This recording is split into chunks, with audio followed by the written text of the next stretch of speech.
Ma sœur m'a empêché de voir maman à l'hôpital, prétendant qu'elle était déjà morte. Elle a rapidement organisé une crémation pour cacher ses traces. Mais je savais qu'elle mentait. Je suis arrivée à la cérémonie avec la police et j'ai renversé l'urne devant ses invités riches. Ce qui est tombé sur le sol n'était pas des cendres. Le vrombissement de la foreuse au-dessus de ma tête masquait presque la sonnerie de mon téléphone, mais la vibration contre ma poitrine était insistante, comme un avertissement sismique avant un tremblement de terre. J'étais à 6 mètres sous terre, les bottes enfoncées dans une boue argileuse glaciale, en train d'inspecter les fondations défaillantes d'un immeuble du 19e siècle dans le Vieux-Lyon. C'est mon métier. Je suis Flavie, ingénieure géotechnicienne. Je passe ma vie à chercher les fissures invisibles, les cavités dangereuses et les structures pourries que les belles façades tentent de cacher. Ironiquement, je ne savais pas encore que la fissure la plus dangereuse de ma vie ne se trouvait pas dans ce sous-sol humide, mais dans la voix de ma propre sœur, Oriane. J'ai essuyé mes mains couvertes de terre sur ma combinaison orange fluo et j'ai décroché. Maman est morte, Flavie. Pas de bonjour. Pas de préambule. Juste ces 4 mots, prononcés avec une théâtralité si parfaite, si lisse, qu'ils semblaient avoir été répétés devant un miroir. Le monde autour de moi s'est figé. Le bruit du chantier s'est estompé, remplacé par un bourdonnement sourd dans mes oreilles. Quoi ? Mais, j'ai parlé avec elle la semaine dernière, balbutiai-je, ma voix étranglée par la poussière et le choc. Elle allait bien. Elle m'a même crié dessus parce que je ne portais pas assez de maquillage. On ne meurt pas d'une critique sur le rouge à lèvres, Oriane. C'était une insuffisance cardiaque massive, cette nuit, coupa Oriane. Sa voix était tremblante, mais c'était ce trémolo étudié que je connaissais trop bien, celui qu'elle utilisait pour obtenir une réduction dans les boutiques de luxe ou pour amadouer un policier après un excès de vitesse. C'était fulgurant. Elle n'a pas souffert. Je suis dévastée. Je me suis appuyée contre le mur de béton suintant. Je rentre tout de suite. Je prends la voiture, je serai à Mont-d'Or dans 1 heure. Non. Le cri était trop rapide, trop aigu. Oriane se reprit immédiatement, adoucissant le ton. Non, ma chérie. Ne viens pas. C'est horrible à voir. Les médecins ont dit que l'arrêt cardiaque a provoqué des spasmes, son visage, déformé. Je ne veux pas que tu gardes cette image d'elle. J'ai déjà tout arrangé. Le cercueil est scellé par mesure d'hygiène. Scellé ? Oriane, c'est notre mère.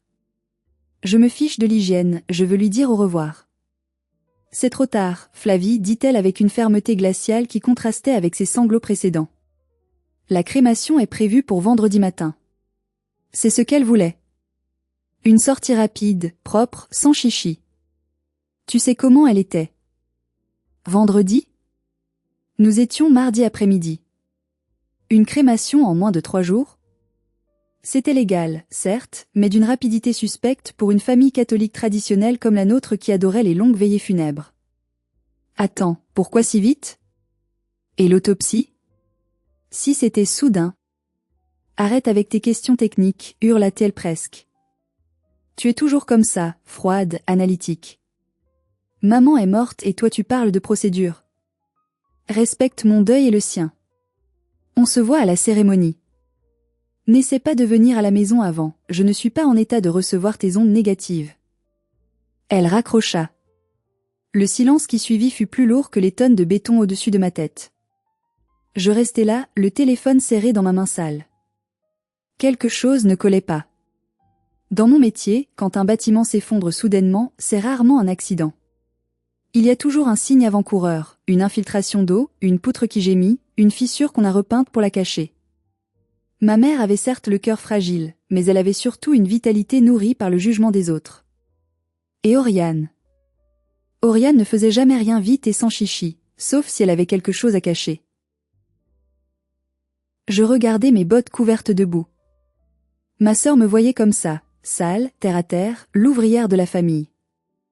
Elle pensait que je serais trop occupée à pleurer ou trop stupide pour poser des questions. Mais elle oubliait une chose. La boue, c'est mon élément. Et quand on creuse dans la boue, on finit toujours par trouver ce qui est enterré. Avant de remonter à la surface, avant de laisser la rage prendre le dessus sur la douleur, je dois vous poser une question. Je sais que vous êtes nombreux à m'écouter, peut-être en conduisant, peut-être en travaillant tard le soir. Dites-moi dans les commentaires, d'où écoutez-vous cette histoire? Quelle heure est-il chez vous? Êtes-vous à Paris sous la pluie, au Québec sous la neige, ou ailleurs? Savoir que je ne suis pas seule à parler dans le vide m'aide à continuer ce récit difficile. Je suis remontée à l'air libre, j'ai jeté mon casque sur le siège passager de ma vieille camionnette et j'ai démarré. Je ne savais pas encore que je fonçais vers le chantier le plus dangereux de ma carrière, la destruction contrôlée de ma propre famille. Sur l'autoroute A6 en direction du nord, la pluie battait contre mon pare-brise, rythmant mes pensées chaotiques. Chaque kilomètre me rapprochait de la maison d'enfance, ce mausolée de stuc et de marbre niché dans les collines dorées des Monts d'Or. Pour comprendre pourquoi je ne pouvais pas simplement croire ma sœur sur parole, il faut que vous compreniez l'architecture de notre famille. Si ma famille était une maison, Oriane en était la façade, splendide, décorée, illuminée pour épater les voisins. J'en étais les fondations, invisibles, porteuses de charge et constamment ignorées tant que tout tenait debout. Oriane, avec ses 4 ans de plus, était l'enfant soleil. Elle avait hérité de la beauté classique de notre mère, Mireille, et de son talent pour la manipulation sociale. Dès l'enfance, tout lui était dû. Je me souviens de mes 18 ans. J'avais passé la journée à attendre. Mes parents avaient promis un dîner au restaurant. À 20h, la maison était vide. À 22h, j'ai mangé un sandwich au fromage seul dans la cuisine. Ils sont rentrés à minuit, euphoriques. Oriane avait participé à un concours de beauté locale improvisé. Elle n'avait même pas gagné, elle avait fini 3e, mais maman disait, il fallait la soutenir, Flavie, elle était si fragile après sa défaite. Mon anniversaire? Oublié. Tu es grande, tu comprends, non? J'ai toujours compris. J'ai compris quand ils ont payé l'école de commerce privée d'Oriane, qu'elle a abandonnée après 1 an, mais m'ont dit de faire un prêt étudiant pour mon école d'ingénieur parce que les temps étaient durs. J'ai compris quand Oriane a lancé sa marque de bougies parfumées l'Olympe, une arnaque pyramidale déguisée, et que maman l'a renflouée de 20 000 € en hypothéquant une partie de ses bijoux. Oriane est une artiste, elle a besoin d'aide, disait maman. Toi, Flavie, tu es comme la terre glaise. Solide, mais pas faite pour briller. Pas faite pour briller. Cette phrase a été le moteur de ma vie. J'ai construit ma carrière pierre par pierre, sans leur aide. J'ai acheté mon appartement, payé ma voiture. Oriane, elle, vivait encore dans l'ombre financière de maman à 38 ans, conduisant une voiture en leasing qu'elle ne pouvait pas payer, postant des photos de vacances sponsorisées par des cartes de crédit qu'elle ne remboursait jamais. En arrivant devant la grille en fer forgé de la maison familiale, mon cœur s'est serré. Le portail était fermé. Ce n'était pas inhabituel. Ce qu'il était, c'était la chaîne et le cadenas flambant neuf qui enroulaient les barreaux, en plus du verrou électronique. J'ai garé ma camionnette un peu plus loin, cachée par une aie de tuya. Je suis descendue et je me suis approchée à pied. La maison semblait morte. Les volets étaient clos. Mais dans l'allée gravillonnée, il y avait une voiture que je ne connaissais pas.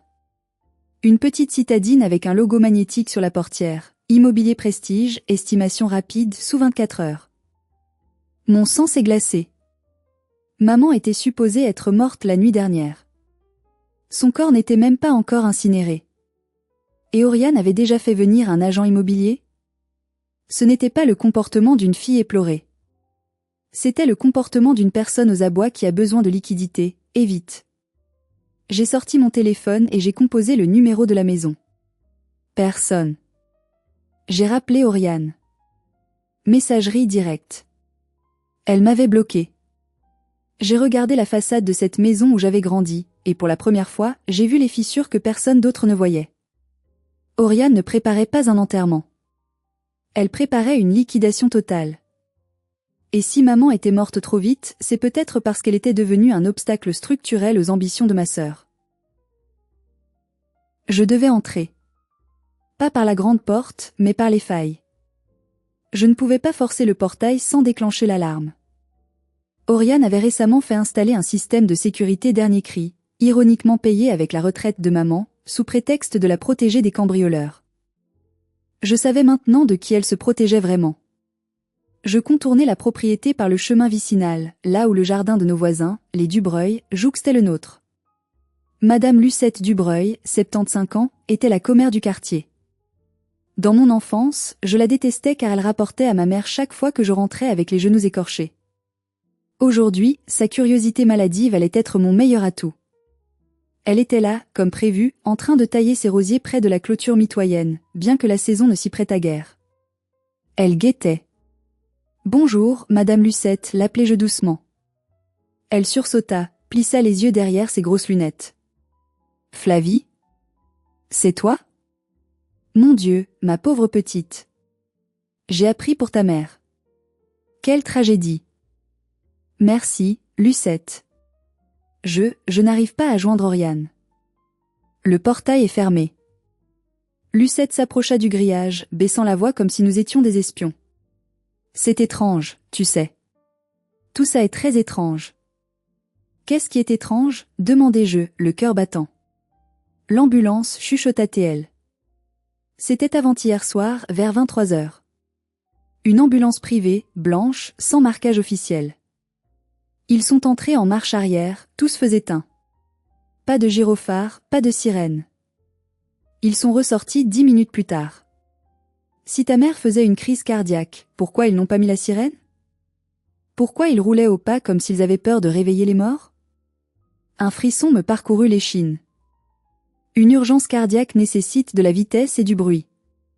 Le silence est réservé au transport de corps ou aux enlèvements.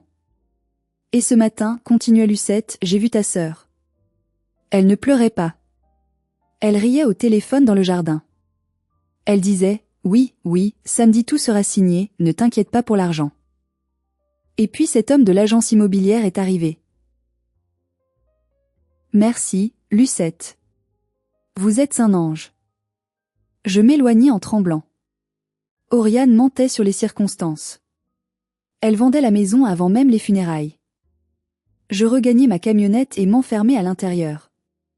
Il me fallait de l'aide. Je composai le numéro de Gaspard.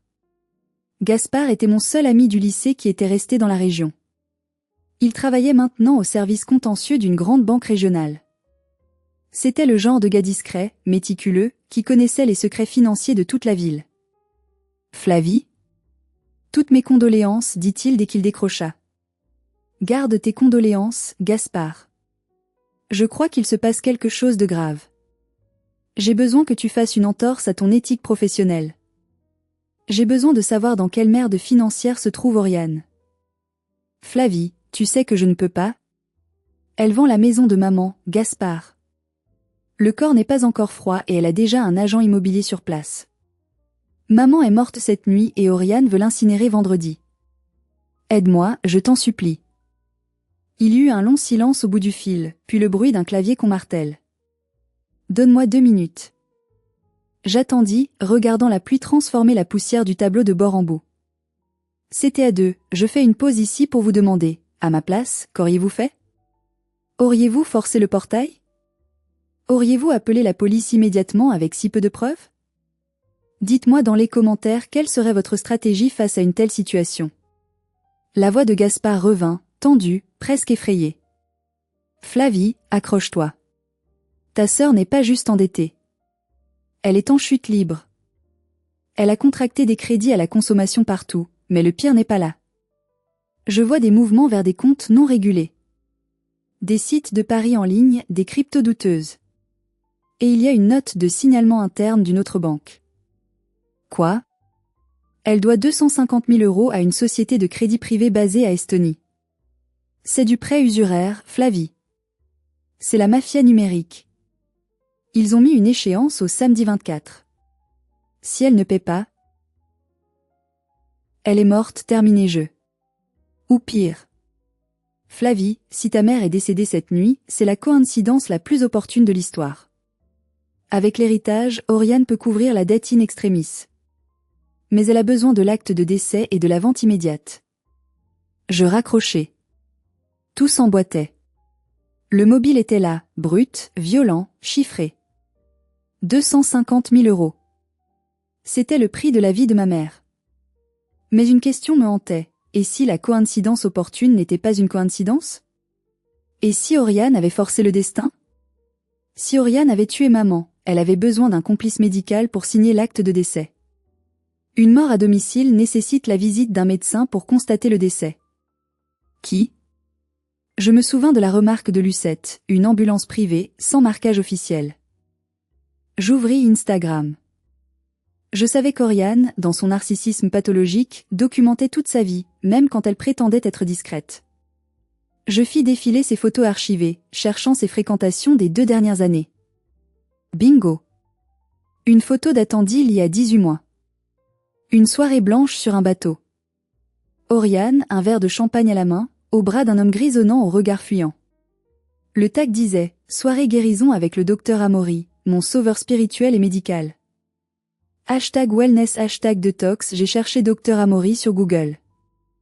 Amaury Vallet. Propriétaire de la clinique Saint-Hilaire. Une clinique privée de réhabilitation et de soins palliatifs située à 40 km de Lyon, perdue au milieu des bois dans le massif du Pilat.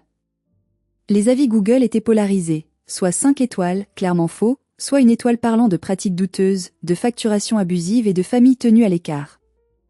C'était là. C'était forcément là qu'il avait emmené. J'ai démarré la camionnette. Le trajet fut un cauchemar. La route sinueuse montait dans la forêt dense, le brouillard s'épaississait à mesure que je m'approchais de la clinique. C'était un vieux manoir reconverti, entouré de hauts murs de pierre surmontés de tessons de bouteilles. Une forteresse pour les riches en fin de vie.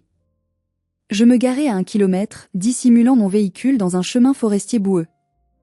J'enfilai ma veste de chantier, pris ma lampe frontale, mon pied de biche et je commençai à marcher. La pluie était glaciale. Arrivé près de l'enceinte, je réalisai qu'entrer par le portail était impossible. Caméra, digicode. Mais je suis ingénieur. Je regarde ce que les autres ignorent, le drainage. Un bâtiment de cette taille, construit sur une pente, a forcément un système d'évacuation des eaux pluviales qui débouche en contrebas. Je descendis le talus glissant, m'accrochant aux ronces. Je le trouvai. Une buse en béton d'1 mètre de diamètre, crachant un filet d'eau noirâtre. La grille de protection était vieille, rouillée. Avec mon pied de biche, je fis levier. Le métal gémit, résista, puis céda dans un craquement sec. L'odeur me frappa instantanément. Un mélange de moisissure, de terre pourrie et de cette odeur chimique douceâtre des eaux usées d'hôpital. J'allumai ma frontale et m'engouffrai dans le tuyau. Je devais ramper. L'eau glacée s'infiltrait dans mes vêtements. C'était l'antithèse absolue du monde d'Oriane. Elle était la soie et le parfum, j'étais la boue et la merde. Mais c'est dans la merde qu'on trouve la vérité. J'avançai sur 50 mètres, luttant contre la claustrophobie, priant pour que le plan du cadastre que j'avais consulté mentalement soit exact. Je vis une échelle métallique rouillée montant vers une plaque d'égout. Je poussai. C'était lourd. Je poussai de toutes mes forces, mes épaules brûlant sous l'effort.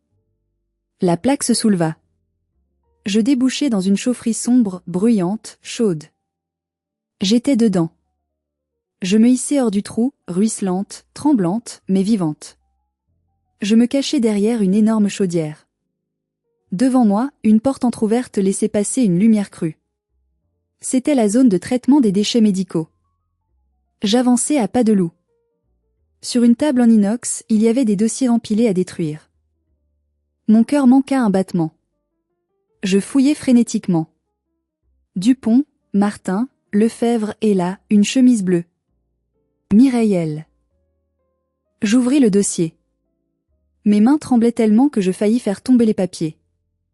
Date d'admission, avant-hier soir. Motif, mise sous sédation profonde, protocole palliatif. Il n'y avait pas de certificat de décès dans le dossier. Il y avait une note manuscrite en rouge, maintenir niveau 4 jusqu'à vendredi 10h. Signature, Dr A. Maintenir? On ne maintient pas un cadavre. On maintient un vivant. Maman n'était pas morte. La révélation me frappa comme une brique en pleine poitrine. Maman était vivante. Elle était ici, dans ce bâtiment, quelque part au-dessus de ma tête, droguée, maintenue dans un coma artificiel pour qu'Oriane puisse simuler sa mort et vendre sa vie pièce par pièce. La colère, une colère pure, incandescente, remplaça ma peur. Je n'avais plus froid. Je voulais monter là-haut et étrangler Amaury, démolir cet endroit mur par mur. Mais mon cerveau d'ingénieur reprit le dessus. Analyse la structure avant de démolir. Si je fonçais maintenant, couvertes de boue, hurlant comme une folle, ils appelleraient la police. Amaury dirait que je suis une fille instable, dangereuse. Avec ces relations, il pourrait faire disparaître le dossier, peut-être même faire disparaître maman pour de bon avant que les autorités n'arrivent. Je devais être invisible. Je devais voir maman de mes propres yeux. Je sortis mon téléphone. Je le mis en mode silencieux et lançai l'enregistrement vidéo. Je me glissai hors de la chaufferie, dans les couloirs de service. C'était l'heure du dîner, le personnel était probablement concentré dans les salles communes ou les cuisines. Je montai l'escalier de service jusqu'au premier étage, la zone VIP. La moquette épaisse étouffait le bruit de mes bottes lourdes, laissant seulement des traces de boue accusatrice derrière moi. Tant pis. Chambre 101. Vide. Chambre 102. Un vieux monsieur. Au bout du couloir, la chambre 104. La porte était entr'ouverte. Une voix familière en sortait. Je me figeai. C'était Oriane. Mon estomac se noua. Elle était là. Je m'approchai du mur, retenant mon souffle. Je sais, mon chéri, je sais, disait Oriane, sa voix douce, presque maternelle. Mais elle ne parlait pas à maman. Elle parlait au téléphone. L'argent sera sur le compte samedi matin. Oui, la totalité. 250 plus les intérêts. Ne touchez pas à mes cheveux, d'accord? Je tiens à mes cheveux. Elle raccrocha. Un soupir d'exaspération, puis le bruit de talons claquant sur le parquet. Je risquai un coup d'œil par l'entrebâillement. Maman était là. Allongée sur un lit médicalisé, perfusée, le visage pâle, la bouche ouverte. Elle semblait si petite, si fragile. Le moniteur cardiaque bipait régulièrement. Un rythme lent, artificiel. Oriane s'approcha du lit. Elle caressa la joue de maman. Le geste semblait tendre jusqu'à ce qu'elle parle. Tu vois, maman? Tu m'aides enfin vraiment. Pour une fois, tu sers à quelque chose d'utile. Tu vas me sauver, comme une bonne mère le ferait. Elle prit une seringue posée sur la table de nuit. Amaury a dit qu'une dose de plus et tu ne te réveilleras pas avant samedi. Et samedi, eh bien, samedi, tu seras déjà une urne sur la cheminée. Je faillis hurler. Ma main se crispa sur le chambranle de la porte. Elle allait la tuer? Non, elle parlait de l'urne, elle allait simuler la crémation. Un homme entra dans la chambre. Blouse blanche, cheveux grisonnants. Le docteur Amaury. Oriane, dit-il sèchement. Il faut qu'on parle.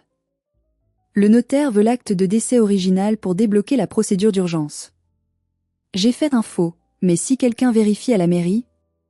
Personne ne vérifiera, Amaury, répliqua Oriane. Flavie est une imbécile sentimentale. Je lui ai dit de ne pas venir, elle obéira. Elle a trop peur de voir un cadavre. Et les autres? Ils s'en fichent. Tant qu'il y a du champagne et des petits fours à l'enterrement, ils croiront ce qu'on leur dira. Et le corps? Demanda Amaury en désignant maman. On ne peut pas la garder ici indéfiniment après vendredi. Une fois que j'ai l'argent, on l'envoie dans cet hospice en Suisse, celui qui ne pose pas de questions. On dira qu'elle a eu un miracle? Ou alors on la laisse juste s'éteindre doucement. On verra. L'important, c'est vendredi. La cérémonie doit être parfaite. J'ai préparé l'urne, dit Amaury. C'est de la céramique italienne. Très convaincant. Et dedans? Amaury eut un petit rire nerveux. J'ai mis de la litière pour chat. Pour le poids. C'est la même densité que les cendres humaines. Oriane éclata de rire. Un rire cristallin, terrifiant. De la litière pour chat? C'est parfait. Maman détestait les chats. Quelle ironie divine. Le bruit d'un chariot dans le couloir me fit sursauter. Une infirmière arrivait. Je n'avais plus le temps. Je me glissai dans le placard à linge sale juste en face de la chambre, mon cœur battant si fort que je craignais qu'il ne couvre le bruit des conversations. J'avais tout enregistré. Le plan, l'aveu, la litière. Je tenais la dynamite. Il ne restait plus qu'à trouver le bon moment pour allumer la mèche. Recroquevillé dans l'obscurité du placard, entouré de draps souillés, je regardais l'écran de mon téléphone. La vidéo était nette. Le son était clair. J'avais la preuve qu'Oriane et Amaury conspiraient pour commettre une fraude massive, une séquestration et un abus de faiblesse sur personnes vulnérables. L'infirmière passa sans s'arrêter. J'attendis encore 10 minutes, jusqu'à ce qu'Oriane et Amaury sortent de la chambre pour aller boire un verre dans son bureau. Dès que le couloir fut désert, je sortis. Mon premier réflexe fut de courir dans la chambre 104, de débrancher maman et de l'emmener. Mais c'était impossible. Elle était inconsciente, perfusée. Comment la transporterais-je seule par les égouts? Et si je sortais par la grande porte, Amaury appellerait la sécurité. Je finirais en garde à vue pour agression, et pendant ce temps, il ferait disparaître maman. Non. Je devais jouer leur jeu, mais mieux qu'eux. Je m'approchai du lit de maman. Je pris sa main froide. Maman, chuchotai-je. Je sais que tu ne m'entends pas. Je sais que tu as toujours préféré Oriane. Mais aujourd'hui, c'est la terre glaise qui va te sauver. Et je vais te montrer qui est vraiment ta fille préférée. Je pris une photo de maman vivante avec le journal du jour, trouvé sur la table de chevet du voisin, posé à côté d'elle pour dater la preuve. Puis je repartis, non pas par les égouts, mais par une sortie de secours au rez-de-chaussée que j'avais repérée sur le plan d'évacuation affiché au mur. J'ai déclenché l'alarme en sortant, créant une diversion qui me permit de courir vers la forêt avant que quiconque ne comprenne ce qui se passait. De retour dans ma camionnette, trempée, puante, mais armée de la vérité, j'appelai Gaspard. J'ai tout, dis-je. Elle est vivante. Ils vont faire un faux enterrement vendredi. Mon Dieu. Flavie, va à la police. Non. Pas tout de suite. La police est lente, Gaspard. Le temps qu'ils obtiennent un mandat, qu'ils vérifient. Oriane aura le temps de bouger maman. Et surtout, la police arrêtera Oriane, mais ça ne suffira pas. Elle se posera en victime, elle dira qu'elle a été manipulée par le médecin. Elle s'en sortira encore, comme toujours. Alors qu'est-ce que tu vas faire? Je regardais mes mains sales sur le volant. Je vais détruire sa réputation. Je vais détruire son image. Je vais faire en sorte que plus personne, jamais, ne puisse croire un mot de ce qui sort de sa bouche. Elle veut une cérémonie? Elle veut un spectacle? Je vais lui en donner un. Tu me fais peur, Flavie. Écoute-moi bien, Gaspard. J'ai besoin de liquidités. Je vide mes comptes épargne. Je veux engager une équipe de sécurité privée pour vendredi. Des gros bras. Et j'ai besoin que tu viennes avec une ambulance privée fiable. On va faire une descente, mais on va la faire en direct, devant tout le gratin lyonnais. Je raccrochai et composai le numéro d'Oriane. Elle décrocha au 3e appel, probablement agacée. Quoi encore, Flavie? Je pris une grande inspiration et mis en marche mes talents d'actrice, ce que j'avais refoulé toute ma vie. Oriane, tu as raison. Je suis désolée. J'ai réfléchi. Je ne veux pas voir le corps. Je veux juste que ça se finisse. Je viendrai à la cérémonie vendredi. Je signerai les papiers de renonciation à l'héritage comme tu l'as suggéré, pour que tu puisses gérer la maison. Je veux juste récupérer quelques albums photos. Il y eut un silence. Je sentais le sourire triomphant d'Oriane à travers les ondes. C'est une sage décision, petite sœur. Vraiment. Tu verras, la cérémonie sera magnifique. Maman serait fière de ta maturité.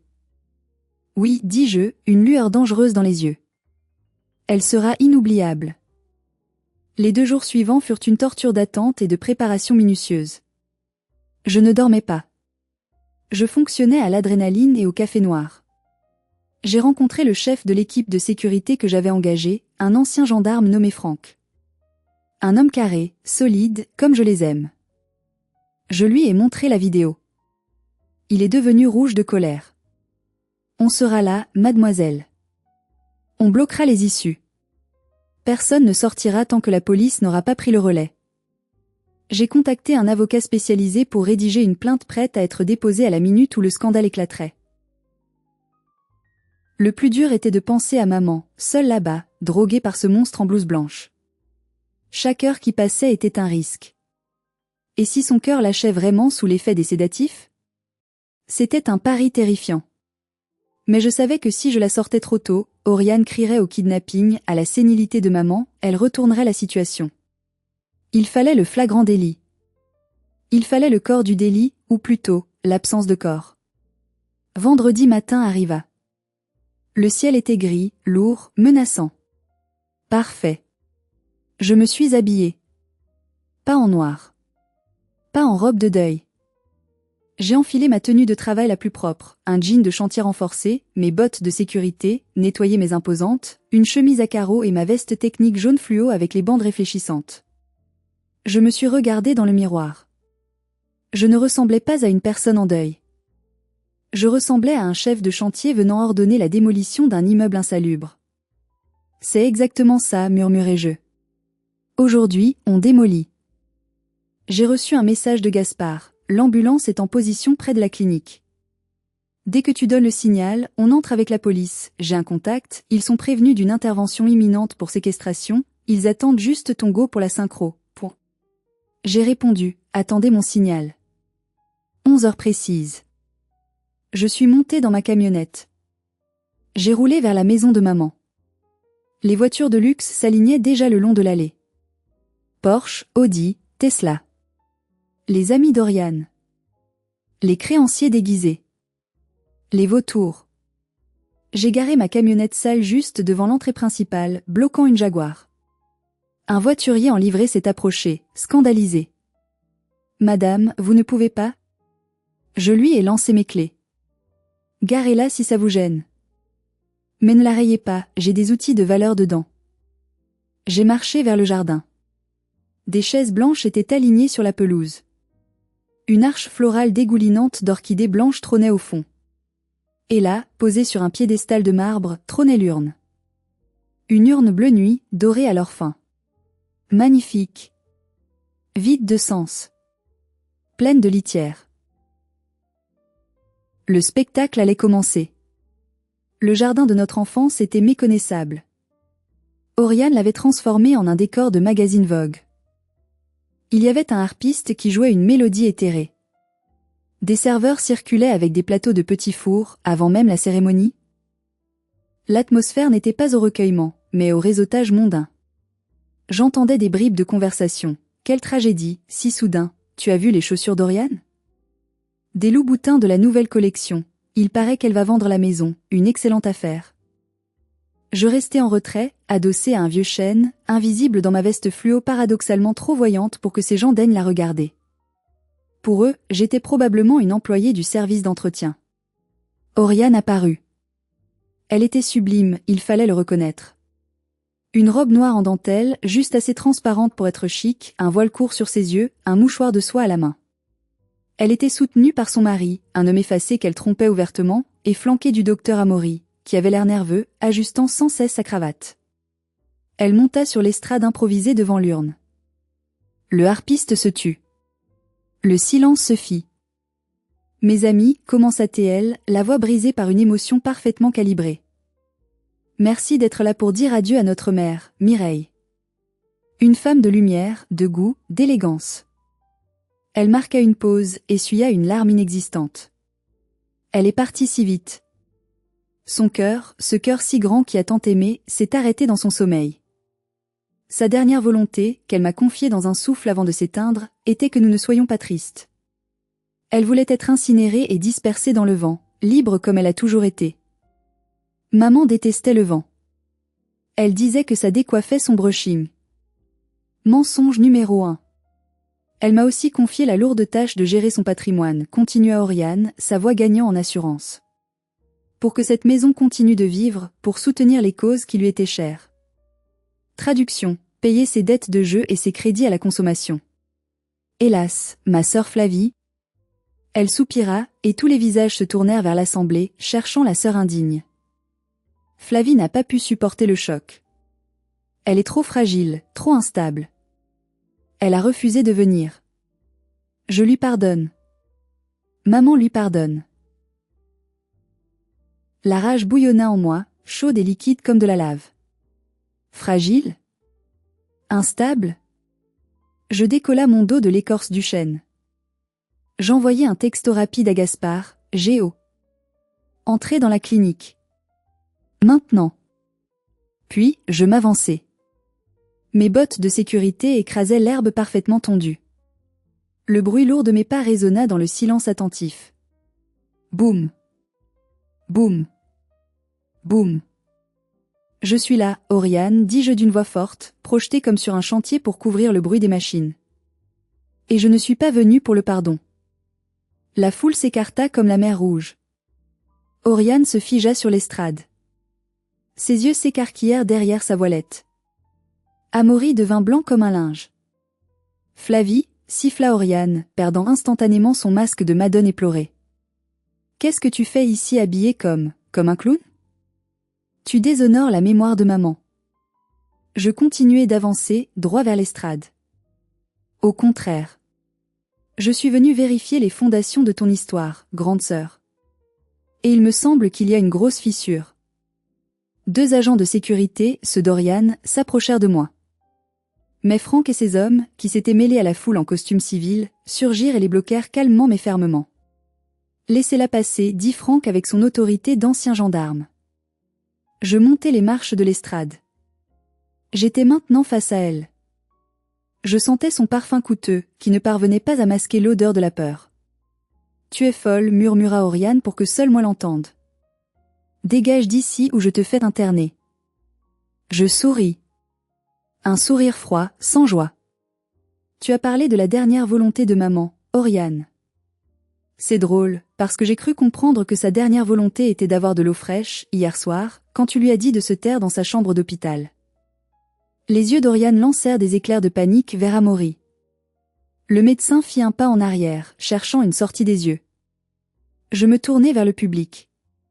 Ces gens riches, ces notables, ces parasites. Ils me regardaient avec un mélange d'horreur et de fascination. Ils adoraient le drame, tant que ça ne les éclaboussait pas. Aujourd'hui, ils allaient être servis.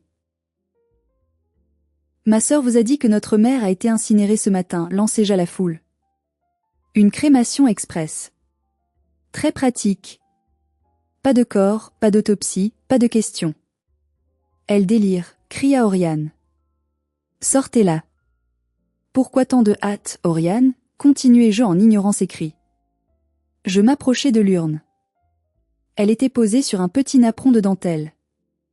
Est-ce parce que tu avais besoin de l'acte de décès pour débloquer l'argent avant demain? Avant que tes amis estoniens ne viennent te casser les jambes? Un murmure parcourut l'assemblée. J'avais touché un point sensible. Certains invités au fond du jardin échangèrent des regards noirs. Tu mens, hurla Oriane. Elle essaya de m'attraper le bras, mais je l'esquivai d'un mouvement d'épaule, la faisant trébucher sur ses talons aiguilles. Elle tomba à genoux, une posture ironiquement appropriée. Je posai mes mains sur l'urne. La céramique était froide. Si maman est là-dedans, dis-je doucement, mais ma voix portait loin. Alors elle est bien lourde pour une femme qui ne pesait que 50 kilos à la fin. Ne touche pas à ça, hurla Amaury, sortant de sa torpeur. Il se précipita vers moi. C'était le moment. Le point de rupture. En ingénierie, on appelle ça la charge critique. Le moment où la structure ne peut plus supporter le poids des mensonges. Je soulevai l'urne au-dessus de ma tête. Le silence fut total. Même les oiseaux semblaient s'être tus. Maman, dis-je en regardant le vase bleu. Si tu es là, pardonne-moi. Et de toutes mes forces, j'abattis l'urne sur le sol de marbre de la terrasse. Le bruit fut explosif, violent, choquant. Bien plus fort qu'on ne l'imaginait. Les éclats de céramique bleu volèrent comme des shrapnels. La foule poussa un cri collectif de terreur, reculant comme une seule entité. Mais ce n'était pas le bruit qui les fit taire ensuite. C'était ce qui gisait au sol. Pas de fine poussière grise. Pas de cendres sacrées. Mais un tas de granulés blanchâtres et bleus, répandus en éventail sur le marbre noir. De la poussière s'éleva, une odeur synthétique de lavande bon marché et de produits chimiques piqua les narines des premiers rangs. De la litière, s'écria une femme au premier rang, portant une main gantée à sa bouche. C'est de la litière pour chat. Je restai debout au milieu des débris, mes bottes couvertes de granulés absorbants. Je regardais Oriane. Elle était toujours à genoux, le visage décomposé, fixant le tas ridicule qui était censé être notre mère. Tu as mis de la litière. Balbutia-t-elle, comme si elle découvrait le crime elle-même. Elle essayait encore de jouer l'ignorance. Je me tournai vers Amaury. Il essayait de se faufiler vers la sortie latérale.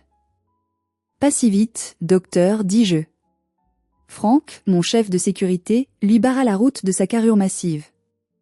Je repris le micro qui était tombé au sol. Mesdames et messieurs, dis-je, la voix tremblante d'adrénaline. Ma sœur a raison sur un point. Maman aimait la propreté. Mais je ne pense pas qu'elle voulait finir en litière agglomérante marque repère. Je pointai un doigt accusateur vers Oriane. Tu as volé sa dignité. Tu as volé sa vie. Tu as organisé des funérailles pour une femme qui respire encore. C'est faux, glapit Oriane. Elle est morte. C'est une erreur de l'entreprise de pompes funèbres. Ils ont dû se tromper d'urne. Vraiment? Je sortis mon téléphone et le connectai au système audio Bluetooth de la Sono, que j'avais piraté mentalement en repérant la marque lors de mon arrivée, déformation professionnelle. Je lançai l'enregistrement audio de la veille.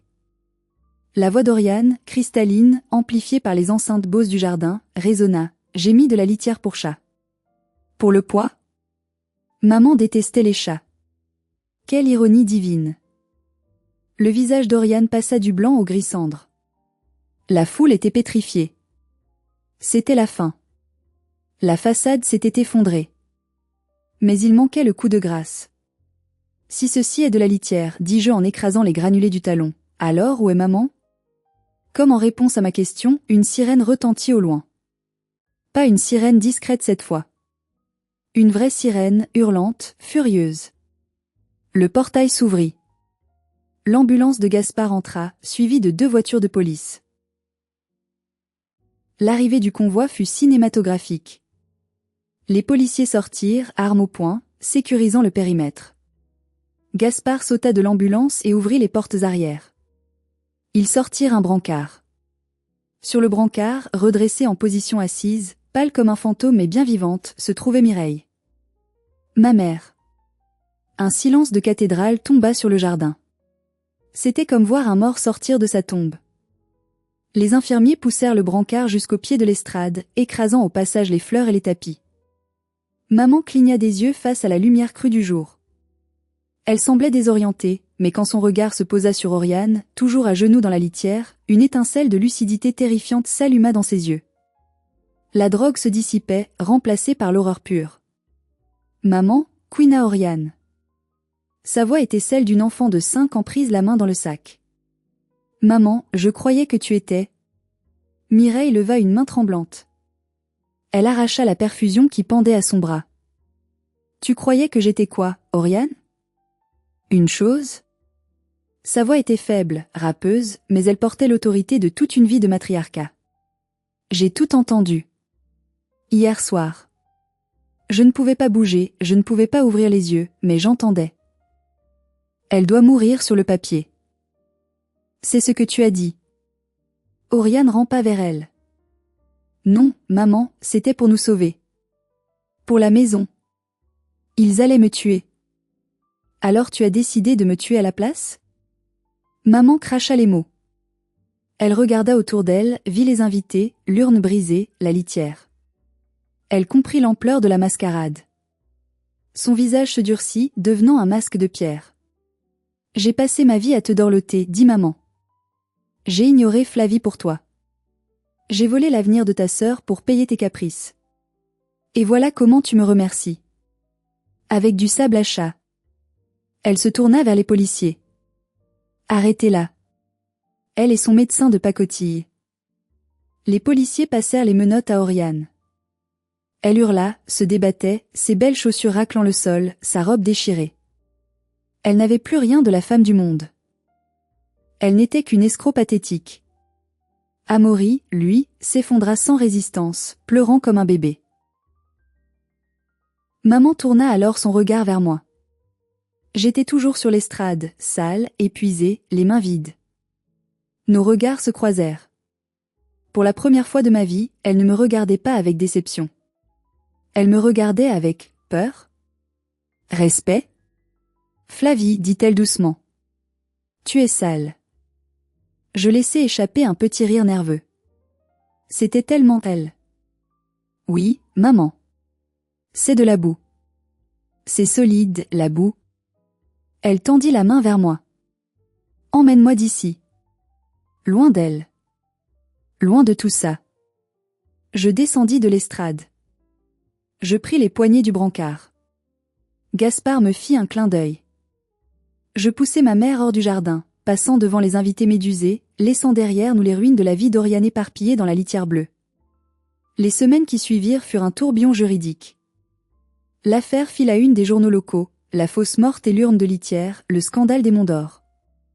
Oriane est en prison, en attente de son procès pour tentative d'homicide, séquestration, abus de faiblesse et escroquerie. Ses créanciers estoniens n'ont pas pu la toucher derrière les barreaux, ce qui est peut-être sa seule chance, ironiquement. Mais sa vie sociale est finie. Son mari a demandé le divorce le lendemain de l'arrestation. Le docteur Amaury a perdu sa licence et risque 20 ans de prison. Sa clinique a été fermée. Quant à maman, le choc a été rude. Elle a dû être hospitalisée pour se sevrer des sédatifs et traiter son cœur, qui avait vraiment souffert du stress chimique. Quand elle est sortie, elle ne pouvait plus retourner dans la grande maison. Elle était saisie par la justice pour payer les dettes qu'Oriane avait contractées en son nom. Elle habite maintenant avec moi, dans mon appartement en centre-ville. Ce n'est pas un conte de fées. C'est difficile.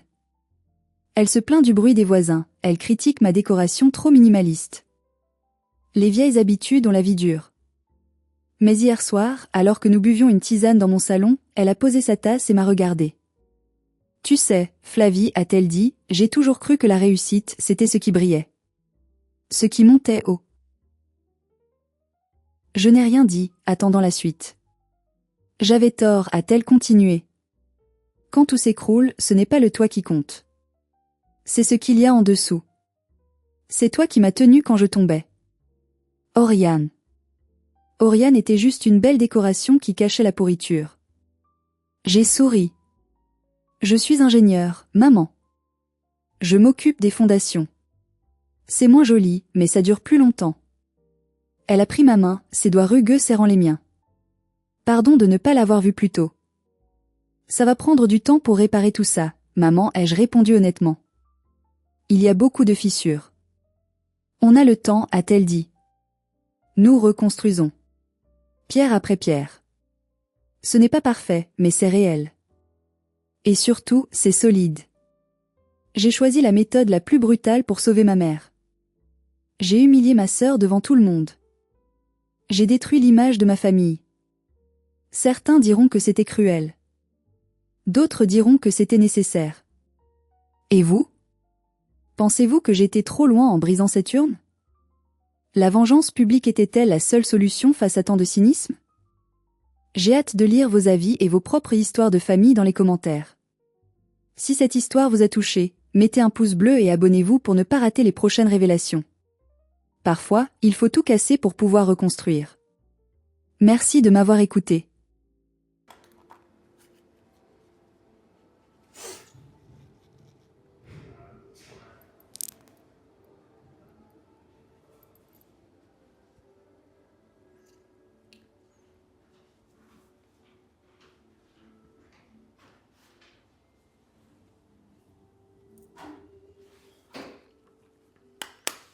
И все. Мне больше пудрить нечего.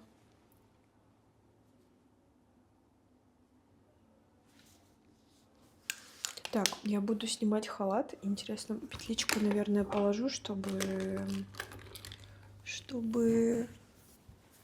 что? Чтобы ее не было на фотках видно.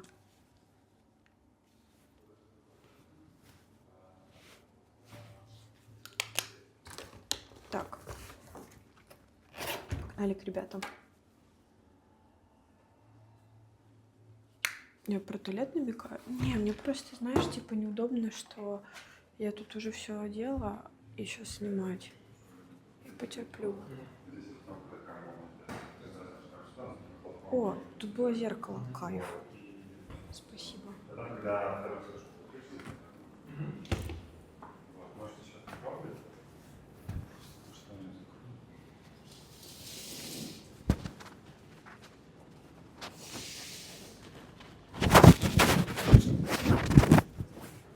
Держи.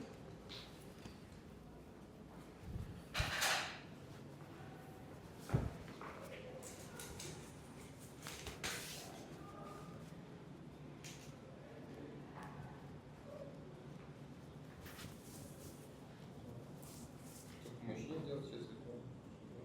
Да, правильно, наоборот.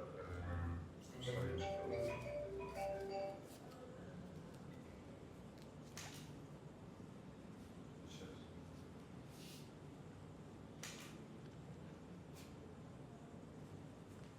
Нужно еще просто с той стороны можно поставить влажное. Ну да, поставить шлак и уже будет. Хорошо, если будет не хватать, можно поставить с той стороны вспышку еще одну подороже.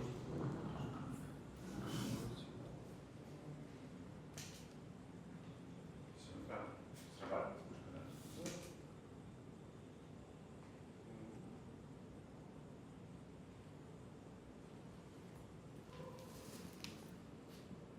А тень, то, что сзади, ничего? Тень то, что сзади. Можно подсветить, но если тебе тень сзади не нравится. Покажи, не темно? Темно, мне кажется, слишком. Очень темно. Очень темно? Да, Ага, покажи. Ну да, как будто очень. очень темно. Сейчас Можешь это сделать еще мощнее. сделаю поярче. Да, да, еще.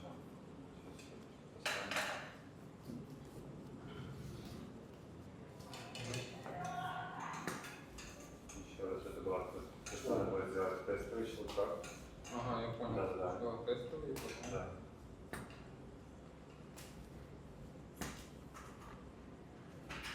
О.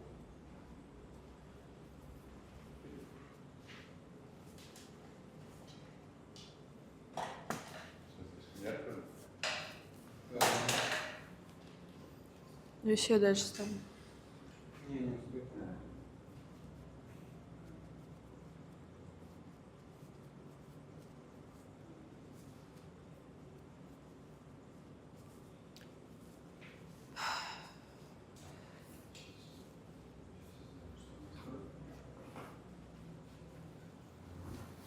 А тут другая еще.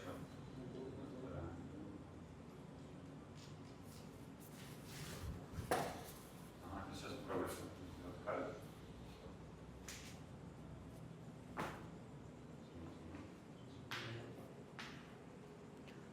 На зарядку поставить телефон.